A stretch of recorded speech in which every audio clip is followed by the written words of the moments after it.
এনারাও বৃক্ষরোপণ করছে দিদিভাই।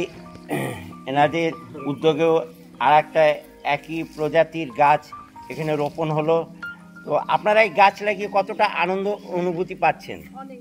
অনেক অনেক দিদিভাইদের হাতের মাধ্যমে গাছের যে একটা প্রাণ উজ্জীবিত হলো এবং এটা পরিবেশের একান্ত ভারসাম্য বজায় রাখার জন্য গাছ একান্ত দরকার।